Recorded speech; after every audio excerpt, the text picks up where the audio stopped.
ذبح کرتے وقت اگر کسی جانور یا پرندہ ہو یا مرغی ہو کوئی بھی چیز ہو، اگر اس کی پوری گردن اتر جاتی ہے، آیا اس کا کھانا حلال ہے یا مکروہ ہے؟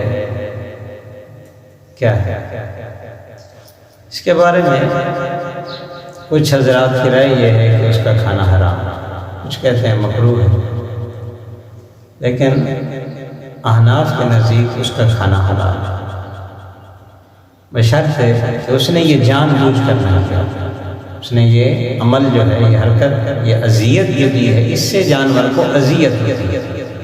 کھانا جانور کا حلال رہتا ہے، ہاں بشرط یہ ہے کہ اس نے قصداً اس طرح عمل نہ کیا ہو، جیسا کہ افریقہ اور اس جیسے شہروں کے اندر پہلے جانور کو اذیت دی جاتی ہے پھر ذبح کیا جاتا ہے، اور ان کا کہنا یہ ہے کہ اس سے جانور کی جان نکلنے میں کیا رہتی ہے؟ اذیت رہتی ہے۔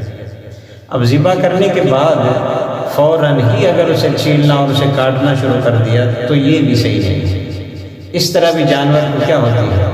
اذیت۔ ہر وہ عمل جس سے جانور کو اذیت پہنچے اس طرح کرنا شرعاً ٹھیک نہیں ہے۔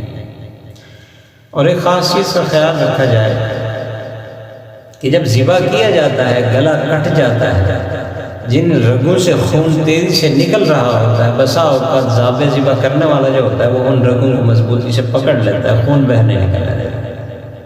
قصائی حضرات تو اس لیے بند کرتے ہیں تاکہ گوشت کا وزن اچھا رہے۔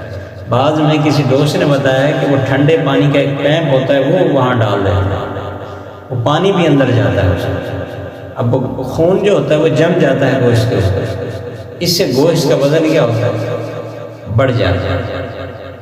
تو ایسا گوشت کھانا حرام، یہ صحیح ہے۔ جب تک یہ دم مسفوح بہر نہیں نکلے گا اس وقت تک جانور کا گوشت پاک اور حلال نہیں ہوگا۔ اس لیے ان رگوں کو پکڑنا یہ صحیح نہیں ہے، بلکہ ان رگوں کو چھوڑ دیا جائے تاکہ جو خون ہے وہ آسانی سے کیا ہو جائے؟ نکل جائے۔